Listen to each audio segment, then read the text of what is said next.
भगवत पुराण कथा चतुर्थ स्कंद 28वां अध्याय। नमस्कार दोस्तों, यदि आप हमारे चैनल पर न्यू हैं तो चैनल को जरूर सब्सक्राइब कर लीजिएगा। बेल आइकन को प्रेस करके कमेंट बॉक्स में जय श्री हरि कृष्ण जय श्री हरि विष्णु अवश्य लिखिएगा। यदि आप गर्भवती माता हैं तो आप इसको प्रतिदिन प्रातः काल के समय या शाम काल के समय अवश्य ही सुने, जिससे आपको इसका श्रेष्ठ फल प्राप्त हो। जैसे संतान की आप कामना करते हैं, श्री हरि विष्णु की कृपा से आपको वैसी संतान की प्राप्ति हो, पुत्र की प्राप्ति हो, जिसका यशगान तीनों लोक में हो। यदि आप हमारे चैनल पर न्यू हैं तो आप इसको प्रथम स्कंद से अवश्य ही सुने, जिससे आपको इसका पूरा सार समझ में आए, इसका पूरा फल प्राप्त हो। 28वां अध्याय प्रारंभ। जय श्री हरि कृष्ण। राजा प्राचीन बही ने कहा, भगवान, मेरी समझ में आपके वचनों का अभिप्राय पूरा नहीं आ रहा। विवेकी पुरुष ही इनका तात्पर्य समझ सकते हैं, हम कर्म मोहित जीव नहीं। श्री नारद जी ने कहा, राजन, पुरपुंज नगर का निर्माता जीव है, जो अपने लिए 1, 2, 3, 4 अथवा बहुत पैरों वाला या बिना पैरों का शरीर पूर्व तैयार कर लेता है। उस जीव का सखा, जो अविज्ञात नाम से कहा गया है, वह ईश्वर है, क्योंकि किसी भी प्रकार के नाम, गुण अथवा कर्मों से जीवों का उसका पता नहीं चलता। जीव ने सब सुख दुख रूप स्वरूप प्रकृति विषयों को भोगने की इच्छा की, तब उसने दूसरे शरीर की अपेक्षा 9 द्वार, 2 हाथ और 2 पैरों वाले मानव देह ही पसंद किया। बुद्धि अथवा अविद्या को ही तुम पंची नाम की स्त्री जानो। इसी के कारण देह और इंद्र आदि में मेरेपन का अभाव उत्पन्न होता है, और पुरुष इसी का आश्रय लेकर शरीर में इंद्रियों द्वारा विषयों को भोगता है। इस इंद्रियों के ही उसके मित्र हैं, जिनसे कि सब प्रकार के ज्ञान और कर्म होते हैं। इंद्रियों की वृत्तियां ही उसकी सखियां, और प्राण अपान व्यान उदान समान रूप 5 वृत्तियों वाला प्राणवायु नगर की रक्षा करने वाला 5 फन का सर्प है। दोनों ही प्रकार की इंद्रियों के नायक मन को ही 11वां महाबली योद्धा जानना चाहिए। शाब्दी 5 विषय ही पंचाल देश हैं, जिसके बीच में वह 9 द्वारों वाला नगर बसा हुआ है। उस नगर में जो एक स्थान पर 2 बताए गए हैं, वे 2 नेत्र गोलक, 2 नस छिद्र और 2 करवित्र हैं। इनके साथ मुख, लिंग और गुदा, ये 3 और मिलाकर कुल 9 द्वार हैं। इन्हीं को होकर वह जीव इंद्रियों के साथ ब्रह्म विषयों में जाता है। इसमें 2 नेत्र गोलक हैं, 2 नस छिद्र का है और 1 मुख है।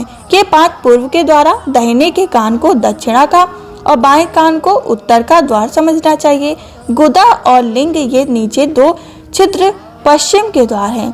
खदोद और अभिमुखी नाम से जो 2 द्वार एक स्थान पर बताए थे, वे नेत्र गोलक हैं, तथा रूप विभ्रजित नामक देश है, जिनका इन द्वार में जीव चक्षु इंद्र की सहायता से अनुभव करता है। चक्षु इंद्र ही पहले घुमान नाम का सखा कहा गया। दोनों नसा छिद्र नलनी और नलनी नाम के द्वार हैं। इस और नशिका का विषय गंध है, सौरभ है, और तथा गृणेन्द्र अभूत नाम का मित्र है।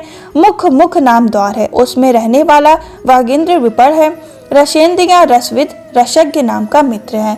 वाणी का व्यापार अपर्ण है, और तरह तरह का अन्य बहुतून तथा दहिना कान पितुहु है, और बायां कान देवहु। कर्मकांड रूप प्रवृत्ति मार्ग का शास्त्र और उपासना कर्मकांड रूप निवृत्ति का मार्ग शास्त्रीय क्रमशः दक्षिण और उत्तर पंचाल देश है। इन्हें श्रवण इंद्र रूप श्रुतधार की सहायता से सुनकर जीव क्रमशः प्रत्यान और देहयान मार्ग में जाता है। लिंग ही आसुरी नाम का पश्चिमी द्वार है। स्त्री प्रसंग नामक का देश है, और लिंग में रहने वाला उपसेन दुर्मक के नामक मित्र है। गुदा स्त्रीक नामक पश्चिमी द्वार है। नरक वैश्य से नाम का देश है, और गुदा में स्थित पायु इंद्रिया लुब्ध का नाम है। इनके ही सिवा 2 पुरुष अंधे बताए गए हैं, उनका रहस्य भी सुनो। वे हाथ और पांव हैं। इन्हीं की सहायता से जीव क्रमशः सब काम करता है और जहाँ तहाँ जाता है। हृदय अंतःपुर, इसमें रहने वाला मन ही विशुद्ध विशुचीन नाम का प्रधान सेवक है। जीव उस मन के सात्विक गुणों के कारण ही प्रसन्नता, हर्ष रूप विकार अथवा मोह को प्राप्त होता है। बुद्धि राजमहिष पुंज जिस प्रकार के स्वप्रस्थान में विकार से होता है, और जगत अवस्था में इंद्रिय की विकृत करती है। गुणों से लिप्त होकर आत्मा जीव भी उसी रूप में उसकी वृत्तियों का अनुकरण करने वाला बाध्य होता है। यद्यपि वस्तुएं या उनका निर्विकार साक्षी मात्र ही है। शरीर ही रथ है, उसमें ज्ञानेंद्रियां 5 घोड़े होते हुए देखने में सत्संग स्वरूप काल के समान ही उसका अप्रतिहत वेग है। वास्तव में वह गतिहीन है। पुण्य और पाप ये 2 प्रकार के कर्म ही उसके पहिए हैं। 3 गुण ध्वजा है, 5 प्राण डोरियां हैं, मन भागडोर है, बुद्धि सारथी है, हृदय बैठने का स्थान है, सुख दुख आदि द्वंद्व जुए हैं। इंद्रियों के 5 विषय उसमें रखे हुए आयुध हैं और त्वचा आदि 7 धातुएं उसके आवरण हैं। 5 काम इंद्रियां उसकी 5 प्रकार की गति हैं। इस रथ पर चढ़कर रथी रूप यह जीव मृग तृण के समान मिथ्या विषयों की ओर दौड़ता है। 11 इंद्रियां उसकी सेना है तथा 5 ज्ञान इंद्रियां द्वारा उन इंद्रियों के विषयों को अनन्य पूर्वक ग्रहण करना ही उसका शिकार खेलना है। जिसके द्वारा काल का ज्ञान होता है वह सौतर ही चंड वेग नामक गंधर्व राज्य है। उसके अधीन जो 360 गंधर्व बताए गए हैं वे दिन हैं और 360 गंधर्व रात्रियां वे बारी बारी चक्कर लगाते हुए मनुष्य की आयु को हरती रहती हैं। वृद्धावस्था में साक्षात काल कन्या उसे कोई भी पुरुष पसंद नहीं करता। तब मित्र रूप यमनराज लोक का संहार करने के लिए उसे बहन मानकर स्वीकार कर लिया। आदि मानसिक कलेश और व्याधि रोग आदि शारीरिक कष्ट ही उस यमनराज के पैदल चलने वाले सैनिक हैं तथा प्राणियों को पीड़ा पहुंचाकर शीघ्र ही मृत्यु के मुख में ले जाने वाला शीत और 2 प्रकार का ज्वर ही प्रज्वर नाम का उसका भाई है। इस प्रकार यह देह अभिमानी जीव अज्ञान से आच्छादित होकर अनेक प्रकार आदि भौतिक आध्यात्मिक और आदि दैविक कष्ट भोगता हुआ 100 वर्ष तक मनुष्य में शरीर में पड़ा रहता है। वस्तुतः तो वह निगुण किंतु प्राण इंद्र और मन के कर्मों को अपने में आरोपित कर मैं मरने पन के अभिमान से बनकर क्षुद्र विषयों का चिंतन करता हुआ तरह तरह के कर्म करता है।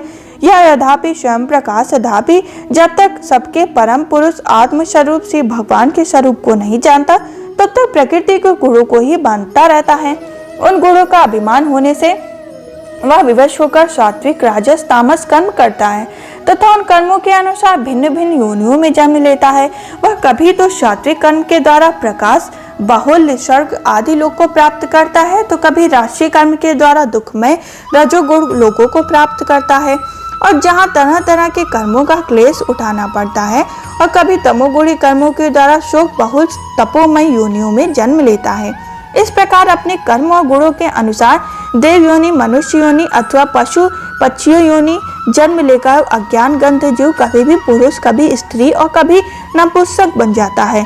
जिस प्रकार बेचारा भूख से व्याकुल कुत्ता दर दर भटकता रहता है, अपने प्रारब्ध अनुसार कहीं डंडा खाता है तो कहीं भात पाता है, उसी प्रकार यह जीव चित्त में नाना प्रकार की वासनाओं को लेकर ऊंचे नीचे मार्ग से ऊपर नीचे अथवा मध्य के लोकों में भटकता हुआ अपने कर्म अनुसार सुख दुख भोगता रहता है। आदिदेव आदि भौतिक अध्यात्म इन 3 प्रकार के दुखों में किसी भी एक से जीव का सर्वथा छुटकारा नहीं हो सकता। यदि कभी वैसा जान पड़ता है तो वह केवल तत्कालिक निवृत्त हो जाती है। वह ऐसी ही है जैसे कोई सिर पर भारी बोझ ढोकर ले जाने वाला पुरुष उसे कंधे पर रख उसे इसी तरह प्रतिक्रिया दुख निवृत्ति जाननी चाहिए। यदि किसी उपाय से मनुष्य एक प्रकार के दुख से छुट्टी पाता है तो दूसरा दुख आकर उसके सिर पर सवार हो जाता है। शुद्ध हृदय नरेंद्र जिस प्रकार स्वप्न में होने वाला स्वप्रांतर उस स्वप्न से सर्वथा छूटने का उपाय नहीं करता, उसी प्रकार कर्मफल से भोगा सर्वथा छूटने का उपाय केवल कर्म नहीं हो सकता, क्योंकि कर्म और कर्मफल भोग दोनों ही अविद्या युक्त होते हैं। जिस प्रकार स्वप्न प्रस्थान में अपने मनोबल लिंग शरीर में विचरने वाले प्राणियों को स्वप्न के पदार्थ न होने पर भी भासते हैं, उसी प्रकार ये दृश्य पदार्थ वस्तुता न होने पर जब तक अज्ञान निद्रा नहीं टूटती बनी ही रहती है और जीवों को जन्म मरण संसार से मुक्ति नहीं मिलती। अतः इनकी अतिरिक्त निवृत्ति एक उपाय आत्मज्ञान है। राजन, जिस अविद्या के कारण परमार्थ पुरुष आत्मा को या जन्म मरण अनर्थ परंपरा प्राप्त हुई, उसकी निवृत्ति गुरु स्वरूप से हरि श्रद्धा भक्ति होने पर हो सकती है। भगवान वासुदेव में एकाग्रता पूर्वक स्वयं प्रकाश से किया हुआ भक्ति भाव ज्ञान और वैराग्य का अप्रभाव कर दे सकती है। राशि या भक्ति भाव भगवान की कथाओं के आश्रित रहता है, इसलिए जो श्रद्धा पूर्वक उन्हें प्रतिदिन सुनता या पढ़ता है उसे बहुत शीघ्र इसकी प्राप्ति हो जाती है। राजन, जहाँ भगवत गुणों को कहने और सुनने में तत्पर विशुद्ध चित्त भक्तजन रहते हैं, उस साधु समाज में सब और महापुरुषों के मुख से निकले हुए श्री मधुसूदन भगवान के चरित्र रूप शुद्ध अमृत की अनेकों नदियां बहती रहती हैं। जो लोग अतृप्त चित्त से श्रवण में तत्पर अपने कर कोहरों द्वारा उस अमृत का छंकार पान करते हैं, उन्हें भूख प्यास भय शोक और मुंह आदि कुछ भी बाधा नहीं पहुंच सकती। हाय, संभवतः प्राप्त होने वाले इन क्षुधा पिपाशा विधों से सदा घिरा हुआ जीव समुदाय श्री हरि के कथा अमृत सिंधु से प्रेम नहीं करता। साक्षात प्रजापति के पति ब्रह्मा जी, भगवान शंकर, शंभु, मनु, दक्ष आदि प्रजापतिगण, सनक आदि नैशिष्ट ब्रह्मचारी, मरीच, अन्य, अंगीकार, पुलिस्त, पुलाह, कृत, भृगु, वशिष्ठ और मैं, ये जितने ही ब्रह्मवादी मुनिगण हैं, समस्त वाणमय के अधिपति होने पर भी तप उपासना और समाधि के द्वारा ढूंढ ढूंढ कर हार गए, फिर भी उस सर्वसाक्षी परमेश्वर को आज तक न देख सके। वेद भी अत्यंत विस्तृत हैं, उसका पार पाना हंसी खेल नहीं। अनेकों महाअनुभव उसकी आलोचना करके मंत्रों में बताए हुए वज्रहस्त शास्त्रिक गुरु से युक्त इंद्र देवताओं के रूप में भिन्न भिन्न कर्मों के द्वारा यद्यपि उस परमात्मा की यजन करते रहते हैं, अथापि उसके स्वरूप ये भी नहीं जानते कि हृदय में बार बार चिंतन किए जाने पर भगवान जिस समय जिस जीव पर कृपा करते हैं, उस समय वह लौकिक व्यवहार एवं वैदिक कर्म मार्ग की बद्ध मूल अवस्था में छठी पा जाता है। महर्षि, तुम इन कर्मों से परमार्थ बुद्धि मत करो, ये सुनने में ही प्रिय जान पड़ते हैं। परमार्थ तो ईश्वर भी नहीं कर सकते। ये जो परमार्थवत दिख रहे हैं, इसमें केवल अज्ञान ही कारण है। जो मलिन मति सर्व कर्मवादी लोग वेद को कर्म परक बताते हैं, वे वास्तव में उसका मर्म नहीं जानते। इसका कारण यही है कि वे अपने स्वरूप में लोक आत्म तत्व को नहीं जानते। जहाँ साक्षात श्री जनार्दन भगवान विराजमान है, पूर्व की ओर अग्रभाग वाले कुशाओं में संपूर्ण भूमंडल को आच्छादित करके अनेकों पशुओं का वध करने और तुम बड़े कर्म अभिमानी उद्यत हो गए हैं, किंतु वास्तव में तुम्हें कर्म या उपासना किसी भी रहस्य का पता नहीं। वास्तव में कर्म तो वही है जिससे श्री हरि को प्रसन्नता मिले, और विद्या भी वही है जिससे भगवान में चित्त लगे। श्री हरि संपूर्ण देहधारी आत्मा, नियामक और स्वतंत्र कारण है, अतः उनके चरण तल के मनुष्यों के एकमात्र आश्रय उन्हीं के संसार में सबका कल्याण हो सकता है, जिससे किसी को अणु मात्र भी भय नहीं होता। वही उसका प्रियतम आत्मा है। ऐसा जो पुरुष जानता है वही ज्ञानी है, और जो ज्ञानी है वही गुरु एवं साक्षात श्री हरि है। श्री नारद जी कहते हैं, पुरुष श्रेष्ठ, यहाँ तक जो कुछ कहा गया है उससे तुम्हारे प्रश्न का उत्तर हो गया होगा। अब मैं एक भली भांति निश्चित किया हुआ गुप्त साधन बताता हूँ, ध्यान देकर सुनो। पुष्प वाटिका में अपने हरनी के साथ विहार करता हुआ एक हरनी मस्त घूम रहा था। जब दूब आदि छोटे छोटे अंकुरों से चल रहा था, उसके कान भौरों के मधुर गुंजार में लग रहे थे। उसके सामने ही दूसरे जीवों को मारकर अपना पेट पालने वाले भेड़िए ताक लगाए खड़े थे, और पीछे से शिकार व्याध ने बंधीन के लिए उस पर बाढ़ छोड़ दिया। परंतु हरनी इतना विशुद्ध है कि उसे इसका कुछ भी पता नहीं। एक बार इस हरनी की दशा पर विचार करो। राजन, इस रूप का आशय सुनो। ज्ञानमृत प्राय हरि तुम ही हो। तुम अपनी दशा पर विचार करो। पुष्पों की तरह ये स्त्रियां केवल देखने में सुंदर हैं। इन स्त्रियों के रहने का घर ही पुष्प वाटिका है। इसमें रहकर तुम पुष्पों के समान, मधु और गंध के समान शुद्ध सकाम कर्मों के फलस्वरूप जीव और ज्ञान इंद्रियां प्रिय लगने वाले भोजन तथा स्त्री सत्संग आदि कुछ भोगने को ढूंढ रहे हो। स्त्रियों से घिरे रहते और अपने मन को तुमने उन्हीं में फंसा रखा है। स्त्री पुत्रों का मधुर भाषण ही भौरों का मधुर गुंजार है। तुम्हारे कान में उसी में अत्यंत आसक्त हो रहे हो। सामने ही भेड़ियों के झुंड के समान काल के अंश 3 दिन और रात तुम्हारी आयु को हर रहे हैं, परंतु तुम उनकी कुछ भी परवाह न कर सके। गृहस्थी के सुखों में मस्त हो रहे हो। तुम्हारे पीछे गुपचुप लगा हुआ शिकारी काल अपने छिपे हुए वाड़ों से तुम्हारे हृदय को दूर से ही बांध डालता है। इस प्रकार अपने को मृग सी स्थिति में देखकर तुम अपने चित्त को हृदय के भीतर निरुद्ध करो और नदी की भांति प्रवाहित होने वाले श्रवण इंद्रियों के ब्रह्मवृत्ति को चित्त में स्थापित करो, अंतर्मुखी करो। जहाँ कामी पुरुषों की चर्चा होती रहती है, उस गृहस्थ आश्रम को छोड़कर परमहंसों के आश्रय श्री हरि को प्रसन्न करो और क्रमशः सभी विषयों से विपरीत हो जाओ। राजा प्राचीन बही ने कहा, भगवान, आपने कृपा करके मुझे जो उपदेश दिया है उसे मैंने सुना और उस पर विशेष रूप से विचार भी किया। मुझे कर्म का उपदेश देने वाले इन आचार्यों को निश्चित ही इसका ज्ञान नहीं। यदि ये इसको विषय को जानते तो मुझे इसका उपदेश क्यों न करते। वीरवर, मेरे उपाध्यायों ने आत्म तत्व के विषय में मेरे हृदय में जो महान संशय खड़ा कर दिया उसे आपने पूरी तरह से काट दिया। इस विषय में इंद्रियों की गति न होने के कारण मंत्र दृष्टा स्त्रियों को भी मोह कर सकता है। वेद व्यादियों का कथन जगह जगह सुना जाता है कि पुरुष इस लोक में जिसके द्वारा कर्म करता है उस स्थूल शरीर को यही छोड़कर परमलोक में कर्मों ही बने हुए दूसरे देह से उनका फल भोगता है। किंतु यह बात कैसे हो सकती है, क्योंकि उन कर्मों का कर्ता स्थूल शरीर तो यही नष्ट हो जाता है। इसके सिवा जो जो कर्म यहाँ किए जाते हैं वे तो दूसरे ही क्षण में अदृश्य हो जाते हैं। वे परलोक में फल देने के लिए किस प्रकार पुनः प्रकट हो सकते हैं। श्री नारद जी ने कहा, राजन, स्थूल शरीर तो लिंग शरीर के अधीन है, अतः कर्मों का उत्तरदायित्व उसी पर है। जिस मन प्रधान लिंग शरीर की सहायता से मनुष्य कर्म करता है वह तो मरने के बाद भी उसके साथ रहता ही है, अतः वह परलोक में अप्रोच रूप स्वयं ही उसी के द्वारा उनका फल भोगता है। स्व प्रस्थान में मनुष्य इस जीव का शरीर का अभिमान तो छोड़ देता है, किंतु इसी के समान अथवा इसी से भिन्न प्रकार के पशु पक्षी आदि शरीर से वह मन में संसार रूपी स्थित कर्मों का फल भोगता रहता है। इस मन के द्वारा जीव जिन स्त्री पुत्र आदि ये मेरे हैं और यह देह आदि यह मैं हूँ ऐसा कहकर मानता है, उनके किए हुए पाप पुण्य रूप कर्मों का भी यह अपने ऊपर ले लेता है और उनके कारण इसे व्यर्थ ही फिर जन्म लेना पड़ता है। जिस प्रकार ज्ञान इंद्रिया कर्म इंद्रिया दोनों ही चेष्टाओं से उनके प्रेरक चितवन का अनुमान किया जाता है, उसी प्रकार चित्त की भिन्न भिन्न प्रकार की वृत्ति से पूर्व जन्म कर्मों का भी अनुमान होता है। अतः कर्म अदृष्ट रूप से फल देने के लिए कालांतर में मौजूद रहते हैं। कभी कभी देखा जाता है कि जिस वस्तु का इस शरीर से कभी अनुभव नहीं किया, उसे जिसे न कभी देखा न सुना, उसका स्वप्न वह जैसे होती है वैसा ही अनुभव हो जाता है। राजन, तुम निश्चय मानो कि लिंग देह के अभिमान जीव को उसका अनुभव पूर्व जन्म में हो चुका है, क्योंकि जो वस्तु पहले अनुभव की हुई नहीं होती उसकी मन में वासना भी नहीं हो सकती। राजन, तुम्हारा कल्याण हो।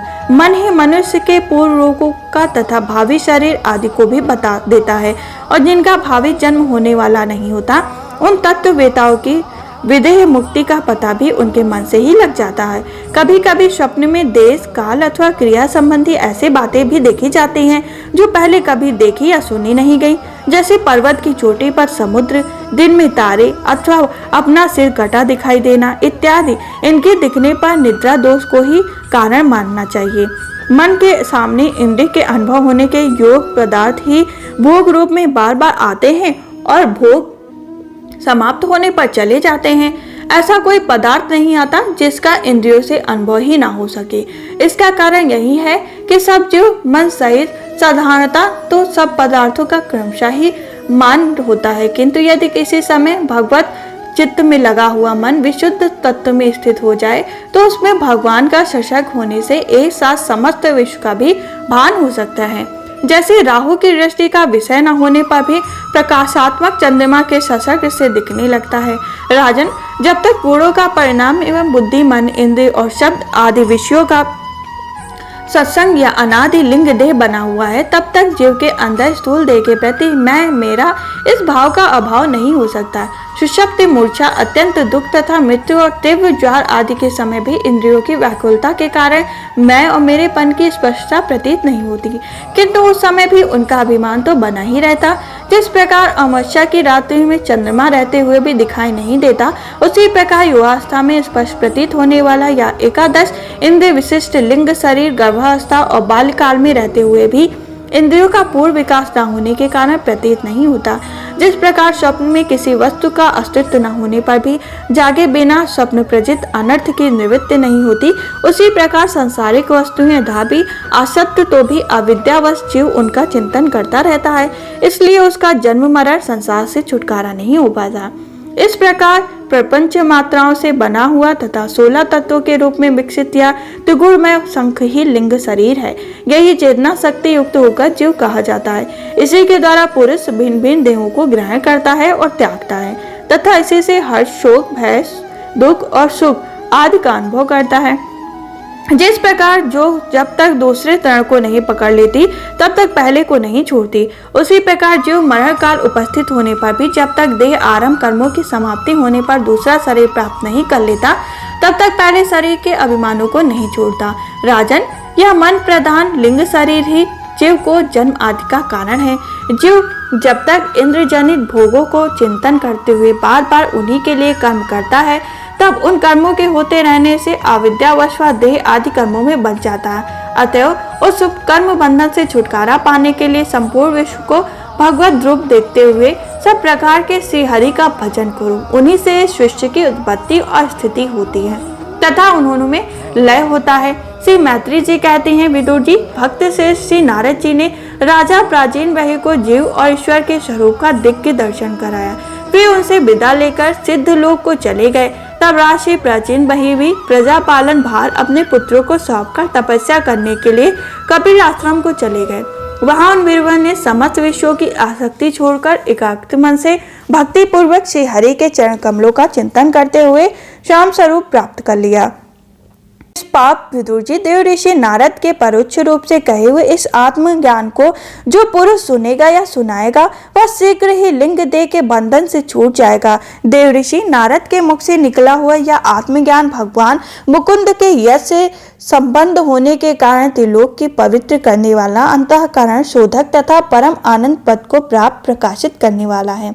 जो पुरुष इसकी कथा सुनेगा वह समस्त बंधनों से मुक्त हो जाएगा और फिर उसे इस संसार चक्र में नहीं भटकना पड़ेगा। विदुर जी, गृहस्थ आश्रम में पुपुंज के रूप को परोक्ष रूप में कहा हुआ यह अद्भुत आत्मज्ञान मैंने गुरुजी की कृपा से प्राप्त किया था। इसका तात्पर्य समझ लेने से बुद्धि युक्त जीव का देह अभिमान निवृत्त हो जाएगा तथा उसका परलोक में जीव किस प्रकार कर्मों का फल भोगता है यह संशय भी मिट जाएगा। इस प्रकार हमारा 28वां अध्याय संपन्न हुआ। यदि आप हमारे चैनल पर न्यू हैं तो चैनल को जरूर सब्सक्राइब कर लीजिएगा। हम फिर मिलेंगे 29वें अध्याय के संग, जिसमें प्रचेताओं को श्री विष्णु भगवान का वरदान प्राप्त होगा। तब तक के लिए जय श्री हरि कृष्ण, जय श्री हरि विष्णु।